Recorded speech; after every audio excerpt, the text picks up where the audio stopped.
रात जिस तरीके से भारतीय टीम को पाकिस्तान के ऊपर 6 विकेट की धमाकेदार जीत मिली, उस जीत के बाद इस वक्त भारत में कैसा माहौल है, भारत में क्या कुछ चल रहा है और इसके अलावा पाकिस्तान में इस वक्त किस तरीके से मातम मनाया जा रहा है, उन सारे मुद्दों पे बात करेंगे। लेकिन उससे पहले चाहेंगे इस लाइव में इसलिए हम आपके साथ जुड़े हैं क्योंकि पाकिस्तान की ये जो हार हुई है उसकी हार का पोस्टमार्टम इस लाइव में करेंगे आप तमाम दर्शकों के साथ। और इसके साथ साथ आपके भी अगर कुछ सवाल होंगे इस हार को लेकर, जिस तरीके से पाकिस्तान की बड़ी हार हुई है, आपको भी कुछ अगर कहना है, कुछ पूछना है तो आप भी अपने सवाल हमें इस लाइव में भेज सकते हैं, आपके भी सारे सवाल लिए जाएंगे। तो चलिए शुरुआत करते हैं। सबसे पहले कैसा, जिस तरीके से 6 विकेट से भारत ने एक बार फिर से पाकिस्तान को दुबई में पीट दिया है और ना सिर्फ पीटा है बल्कि जो है चैंपियंस ट्रॉफी से बाहर ही कर दिया है। पाकिस्तान का सफर होस्ट होते हुए चैंपियंस ट्रॉफी में अब खत्म हो गया है। कैसे देख रहे हैं इस पूरे जो नतीजे कल आए हैं? देखिए, पाकिस्तानी टीम की जो समस्या है वो खत्म होने का नाम नहीं ले रही है और साल दर साल देखें आप, टूर्नामेंट्स देखें, उस पाकिस्तानी टीम जो एक कभी वर्ल्ड चैंपियन हुआ करती थी, कभी T20 और ODI फॉर्मेट की चैंपियन टीम हुआ करती थी और एक समय ऐसा था कि हम वो पाकिस्तानी हमारे भारतीय पेसर्स को तो फास्ट बॉलर ही नहीं मानते थे क्योंकि अगर इन स्विंग आउट स्विंग की बात करें, उनकी स्पीड की बात करें या जो उनकी रफ्तार होती थी उसकी बात करें तो उसमें भारतीय गेंदबाज तो कहीं टिकते ही नहीं थे। ये अलग बात है कि दौर बदला और भारतीय टीम की जो तेज गेंदबाजी उसका स्ट्रेंथ बनी। भारतीय टीम के स्ट्रेंथ तो अभिषेक हमारे स्पिनर्स हुआ करते थे, वो आज भी हैं, लेकिन पाकिस्तानी टीम की जो स्पिन डिपार्टमेंट थी और पेस विभाग जो था वो एक तरीके से खत्म हो चुका है। पाकिस्तान की जो हार है वो नियमित रूप एक तरीके से होता है ना कि कंसिस्टेंसी के साथ आप प्रदर्शन करना, उसकी हार उसकी नियति बन चुकी है। क्योंकि देखिए, जब 2017 का वर्ल्ड कप हुआ था उसमें भी ग्रुप स्टेज में भारत ने उसको बुरी तरीके से हराया था, लेकिन फाइनल में भारत का दिन नहीं था। भारत का एक समस्या होती है फाइनल मुकाबले जीतने के, वो भारत का दिन नहीं था, भारत वहां हार गया। उसके बाद हम देखते हैं कि एक और दुबई में T20 वर्ल्ड कप में एक तरीके से पाकिस्तान की टीम ने 10 विकेट से मैच जीता। उन दोनों मैचों को अगर हम छोड़ दें उसके बाद पाकिस्तान की, मुझे नहीं याद आ रहा है कि पाकिस्तान कब जीता है भारत से, खास करके इन पिछले 10 सालों की बात करें तो। देखिए, पाकिस्तान की जो बुनियाद क्रिकेट की है उसमें ही मूल चूल जो समस्या है उभर कर सामने आ रही है। जब इमरान खान आए थे बतौर प्रधानमंत्री, उससे पहले से वो कह रहे थे कि जब वो प्रधानमंत्री बनेंगे तो पाकिस्तान के सारे डिपार्टमेंट्स खत्म कर देंगे, यानी कि जो जैसे हमारे यहाँ रेलवे या बैंक या क्लब्स जितने होते हैं वो खेलते हैं आपस में, उसके बाद रणजी ट्रॉफी में वो लोग जाते हैं, तो इस तरीके से जो डिपार्टमेंट्स बने हुए हैं उनको उन्होंने खत्म कर दिया। उससे क्या होता है, खिलाड़ियों को एक फाइनेंशियल बैकिंग मिलती है और वो खुलकर खेल पाते हैं। लेकिन जब इमरान खान आए तो उन्होंने डिपार्टमेंट्स को खत्म कर दिया, जिससे ये हुआ कि वो खिलाड़ी बेरोजगार हुए और खेल नहीं पाए, इससे टैलेंट्स की कमी हुई। दूसरी समस्या ये है पाकिस्तान में कि पाकिस्तान का PCB जो है वो सरकारी इदारा के तौर पे काम करता है, उसमें पॉलिटिकल इन्फ्लुएंस इतना है कि हर प्रधानमंत्री हर सरकार के साथ, चाहे केयर टेकर ही क्यों ना आए, उसके साथ वहां का PCB का चीफ बदल जाता है, वहां का जो मैनेजमेंट है बदल जाता है, पूरा स्टाफ बदल जाता है और हर खिलाड़ी वहां पे एक तरीके से राजनीति या प्रधानमंत्री बनने का सपना देखा करता है। जहां तक आप इमरान खान को देखें, इमरान खान एक क्रिकेटर थे, कप्तान थे, उनको वो प्रधानमंत्री पद तक पहुंचे। उसके बाद पाकिस्तानी टीम में एक तरीके से होड़ लग गई कि मैं पहले सबसे पहले तो कप्तान बनूं, उसके बाद प्रधानमंत्री बनूं। शाहीन अफरीदी को आपने देखा कि उनकी भी ऐसी ही मंशा थी। उससे पहले पाकिस्तानी टीम में भी एक जो होती है ना कंसिस्टेंसी, वो भी नहीं रही है। 4 दिन बाद, 10 दिन बाद, 15 दिन बाद एक मैच हारे उसका कप्तान बदल दिया जाता है। 2023 के वर्ल्ड कप में आपने देखा किस तरीके से बाबर आजम को बदल दिया गया, फिर शाहीन अफरीदी को दिया गया, फिर शाहीन अफरीदी से कप्तान लेकर बाबर आजम को दिया गया। बाबर आजम की जो गैरत कहां चली गई थी जब उनसे कप्तानी छीन लिया गया था, तो फिर उन्होंने कप्तानी लेने का फैसला क्यों किया? तो क्या लग रहा है चैंपियंस ट्रॉफी का ये जो सफर है पाकिस्तान का खत्म हो गया, एक मैच और ग्रुप स्टेज का बचा हुआ है, इसके बाद पाकिस्तान की पूरी मैनेजमेंट एक बार फिर से बदलने वाली है, कप्तान कोच फिर से बदलने वाले? देखिए, जहां तक PCB चेयरमैन की बात करें तो मुझे नहीं लगता कि अभी बदलाव होगा, क्योंकि सरकार अभी एक तरीके से मजबूत सरकार चली गठबंधन की और ओपोनेंट जो है एक तरीके से जेल में, यानी इमरान खान जेल में है, उनकी पार्टी एक तरीके से नेस्तनाबूद हो चुकी है, तो कोई सवाल उठाने वाला नहीं है। जहां तक PCB चेयरमैन की बात है तो सरकार के मिनिस्टर भी हैं, वहां के गृह मंत्री हैं, तो उनको इतना आसानी से हटाया नहीं जा सकता। हाँ, वो थोड़ा क्रेडिट भी लेते हैं कि चैंपियंस ट्रॉफी का उन्होंने आयोजन कराया, स्टेडियम का निर्माण कराया और एक तरीके से मॉडरेट फेस माने जाते हैं क्योंकि क्रिकेट से नहीं आते हैं, इसलिए उनको इतना हटाना आसान नहीं होगा। लेकिन जहां तक पूरी मशीनरी की बात है उस पर जरूर सवाल निशान उठ रहे हैं कि खेल भी पाएंगे नहीं। अब आते हैं कल के मैच पे, जो कुछ हुआ कल के दिन पूरी तरीके से जिस पाकिस्तान को बहुत गुमान हुआ करता था अपने तेज गेंदबाजों के ऊपर, सबसे पहले तो ये जो है, चलिए गेंदबाजी की भी बात करेंगे, शुरुआत बल्लेबाजी से करते क्योंकि टॉस जीतकर पाकिस्तान ने पहले बल्लेबाजी करने का फैसला किया।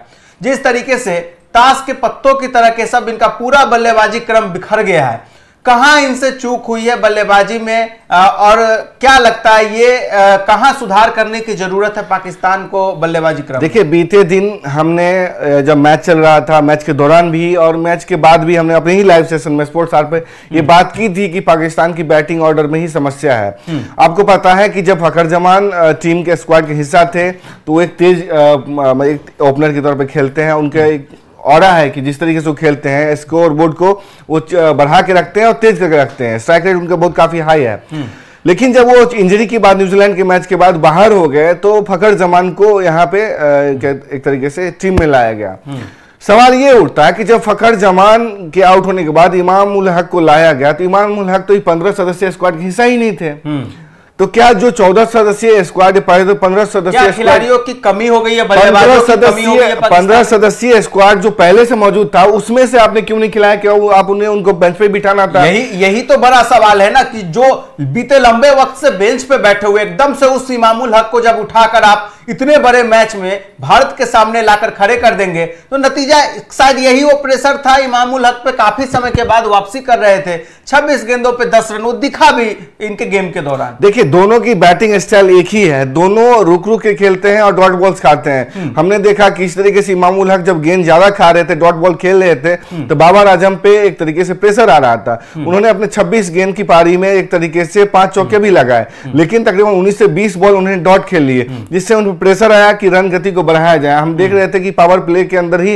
मतलब पाकिस्तान का रन स्कोर बहुत कम हो गया था, 50-60 रन के अंदर में था। यानी जिस तरीके से इमाम और बाबर तेज अच्छी शुरुआत पाकिस्तान को नहीं दे पाए, आउट हुए, इसका जिम्मेदार क्या मैनेजमेंट है पाकिस्तान का? क्योंकि इमाम को लाना ये पहला गलत फैसला, दूसरा इमाम जिस तरीके से धीमी शुरुआत इमाम ने किया, धीमा खेल रहे थे, इसका प्रेशर बाबर पे आता है और बाबर भी अपना विकेट गंवा देते हैं। तो इन दोनों का अगर हम देखें तो मेरी नजर में तो ना इमाम जिम्मेदार है ना बाबर जिम्मेदार है, जिम्मेदार इनका मैनेजमेंट है, देखिए फैसले लेता है। मैनेजमेंट तो जिम्मेदार है, ये खिलाड़ी भी जिम्मेदार है। काहे का किंग, काहे का मतलब एक तरीके से स्ट्रॉन्ग मैन।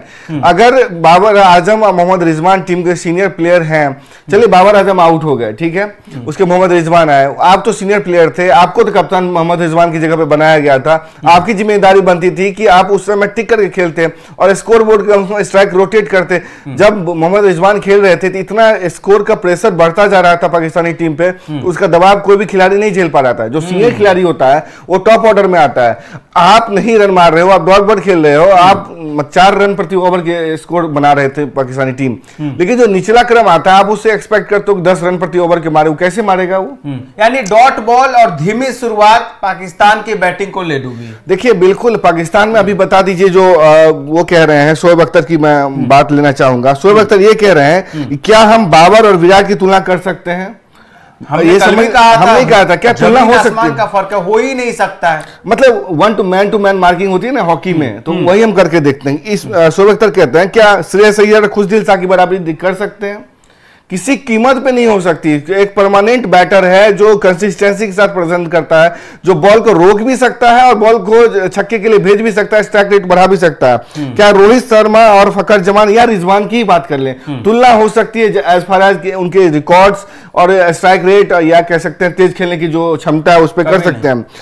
वो पूछते हैं शोएब अख्तर कि आप किस टैलेंट की बात करें? टैलेंट दिखता है ना की बातें करनी पड़ती हैं, टैलेंट दिखाना पड़ता है, ठीक है। स्टार कोई अंधेरे में नहीं बनता बल्कि वो चमकता है, स्टार अंधेरे में नहीं बनता है, वो चमकता है। शोएब अख्तर ये कह रहे हैं ये वसीम अकरम ये बहुत अच्छी बात कह रहे हैं कि भले हम लगातार मैच हार जाएं, हमको जो भी हार मिले वो ठीक है, लेकिन अब ये समय आ गया है कि पाकिस्तानी टीम को ये सोचना होगा कि देखिए पहले ही से हम जानते हैं कि हमारे पास सिर्फ 10 मजबूत टीमें हैं, पूरे क्रिकेटिंग नेशंस की बात हम कर रहे हैं। उसमें से आपको पता है कि 8 चैंपियंस ट्रॉफी खेले थे और 2 टीमें पहले से वेस्ट इंडीज और श्रीलंका, क्या हाल है आप देख रहे हैं। तीसरी टीम ये बनने वाली है पाकिस्तान, चौथी अफगानिस्तान और बांग्लादेश का भी यही। अफगानिस्तान का आपने जिक्र किया, पाकिस्तान से लाख गुना बेहतर क्रिकेट खेल रहे हैं, जैसे साधन उनको मिल रहे हैं, जिस एक तरह से कहे तो माहौल में अफगानिस्तान की इस वक्त क्रिकेट चल रही है, पाकिस्तान से तो लाख गुना बेहतर क्रिकेट खेल रहे हैं अफगानिस्तान के खिलाड़ी। बिल्कुल, अफगानिस्तान के खिलाड़ी ज्यादा बेहतर कर रहे हैं, लेकिन उनकी कंसिस्टेंसी नहीं है। आप उनमें ये नहीं करते हैं कि बस चेज के लिए जाते हैं, अगर पहले रन मारना पड़ जाए तो उनको समस्या हो जाती है। तो ये उनकी समस्या, हम पाकिस्तानी टीम से तुलना नहीं कर सकते। लेकिन आप ये बताएं कि इतने ही देश बचे हैं जो पाकिस्तान का वर्ल्ड कप जीत चुका है, इससे पहले चैंपियंस ट्रॉफी में उसके प्रदर्शन रहा है, T20 वर्ल्ड कप जीत चुका है, उस देश का ये हाल है, तो ये समझने वाली बात है। और जो बात वसीम अकरम, वकार यूनिस या आप कह सकते हैं कि शोएब अख्तर कर रहे हैं, चाहे वहां के जो एनालिस्ट कर रहे हैं, पाकिस्तान के पूर्व क्रिकेटर, पूर्व कप्तान तक बड़े बड़े सवाल। अभिषेक, मुझे ये बताएं कि इस टीम में स्पिनर का नाम बताएं कि जो एक तरीके से परेशान कर सकता है विराट कोहली को, चाहे श्रेयस अय्यर, चलिए शुभमन गिल को ही परेशान कर ले कोई। एक अबरार ने किसी तरीके से ले लिया तो वो कल वाले मैच में दिखा भी नहीं। चलिए अब गेंदबाजी यूनिट की बात करते हैं। गेंदबाजी में कहां कमी पाकिस्तान में दिखी? हालांकि 241 रन ही बोर्ड पे लगे थे, लेकिन इसके बावजूद क्या गेंदबाज प्रेशर नहीं बना सकते थे भारत को शुरुआती झटके देकर? देखिए, मतलब जिस तरीके से शाहीन अफरीदी का एक तरीके से औरा हुआ करता था, जिस तरीके से वो रोहित शर्मा को परेशान किया करते थे, मैं ये देख रहा था कल डेल स्टन ये बोल रहे थे कि, और जब कमेंट्री की बात हो रही थी रवि शास्त्री के साथ, तो जिस तरीके से शाहीन अफरीदी के गेंद पे एक तरीके से लेग स्टंप या पैर को आगे बढ़ा करके चौके पे कवर ड्राइव लगा कर मार रहे थे शुभमन गिल, ये बताता है कि उनकी गेंद को इजीली प्रिडिक्ट किया जा सकता है, इजीली पढ़ा जा सकता है, और पहले से बल्लेबाज शुभम गिल जैसा बल्लेबाज पहले से प्रिडिक्ट कर लेता है गेंद कहां आएगा। यह बताता है कि उनकी गेंदबाजी में कितनी कमी है। दूसरी तरफ डेल स्टन ने कहा कि इनको अगर बाउंसर मारते हैं तो परेशानी हो सकती है। उन्होंने बाउंसर मार के देखा, शुभमन गिल ने उसको भी बाउंड्री लाइन के बाहर भेज दिया। कल अगर ये पाकिस्तान की अब गेंदबाजी को देखेंगे और रीड करेंगे तो ऐसा नहीं लग रहा था कि पाकिस्तान के जो गेंदबाज है बस बचने के लिए बॉल डाल रहे हैं और भारतीय बल्लेबाजों की तरफ से गलती उन्हें करने का बस इंतजार कर रहे हैं कि भारत कुछ गलती करे और हमें विकेट मिले। वही बात है कि ये खुद से अपनी कब्र खोदें तो हम उसको धकेल देंगे उसमें। जहां तक रमीज राजा की बात करूं, अगर रमीज राजा ये कहते हैं कि भारत की टीम अब घबराती नहीं है, पाकिस्तान के साथ बहुत मसले हैं, रिजवान की कप्तानी बेहतर हो सकती थी, पाकिस्तान का स्पिन डिपार्टमेंट बहुत कमजोर था, पाकिस्तान की प्लेइंग 11 बहुत ही बेकार थी और साउथ शकील ने बेतुका शॉट खेल करके आउट हुए। सलमान आगा ने भी वही किया। 241 रन का लक्ष्य जो है ना, उससे आप भारत को तो नहीं रोक सकते।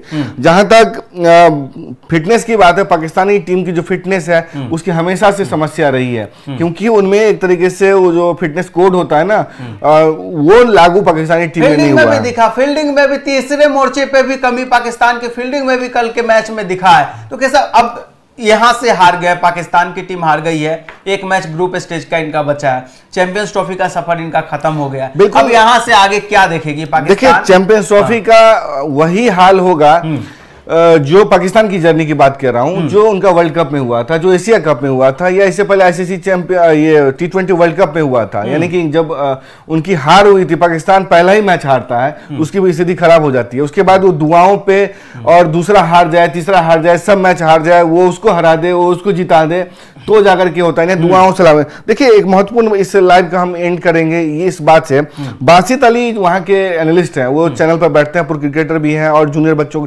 सिखाते भी हैं।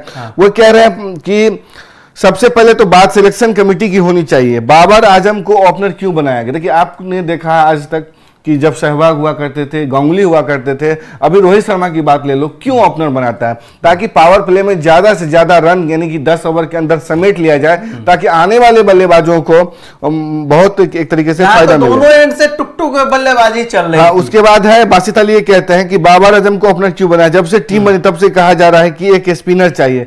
इस टीम में स्पिनर का नाम बता दीजिए जिससे कि परेशानी हो, जिससे डर हो सके। उसके बाद ये कह रहे हैं कि हमने उन्हीं लोगों को शामिल कर रखा है जिससे हमको T20 वर्ल्ड कप में हार मिली, जिनसे हमको वर्ल्ड कप में हार मिली। ये एक तरीके से खास बदलाव नहीं इस टीम में था। तो पाकिस्तान को अपने ऊपर अब मंथन करने की जरूरत है, गलतियों को ढूंढकर उसमें सुधार करने की जरूरत है, क्योंकि एक एक करके कई सारे बड़े बड़े टूर्नामेंट पाकिस्तान गंवा चुका है और ये उन सब से कहीं ज्यादा बड़ा झटका पाकिस्तान के लिए इस बार लगा है चैंपियंस ट्रॉफी में, क्योंकि इस बार 27 सालों के बाद पाकिस्तान खुद इस चैंपियंस ट्रॉफी की मेजबानी कर रहा था और मेजबान होते हुए यानी होस्ट नेशन होते हुए ही इस टूर्नामेंट में उसका सफर खत्म हो गया है। तो ये वाकई एक बहुत बड़ा झटका पाकिस्तान के लिए, काला दिन जैसा पाकिस्तान के लिए कल जो रविवार का दिन गुजरा है वो दिन था पाकिस्तानी क्रिकेट फैंस के लिए एक बुरे सपने जैसा ये दिन था। तो पाकिस्तान को अपने अंदर जो है झांकने और विचार करने की जरूरत है कि आखिर कहां कमी रह जा रही है। और हमेशा टीम इंडिया जब सामने होती है तो क्या वो प्रेशर की वजह से वो प्रेशर नहीं झेल पाते इनके खिलाड़ी और दबाव में बिखर जाते हैं? तो तमाम इन चीजों पे पाकिस्तान को झांकने की जरूरत है। फिलहाल जिस तरीके से पाकिस्तान की इस वक्त हार हुई है और भारतीय टीम की जीत हुई है, भारत का अभी 2 मार्च को न्यूजीलैंड से एक मैच और बचा है ग्रुप स्टेज का। तो इस पूरे कल के मैच पे आपका क्या कुछ कहना, आप कैसे देखते हैं, कहां चूक हुई है पाकिस्तान से, भारतीय टीम ने कहां बेहतर प्रदर्शन किया है, और साथ में इसके बाद अब आगे पाकिस्तान का क्या आप देख रहे हैं, क्या कुछ होने वाला है पाकिस्तान में पीसीबी में?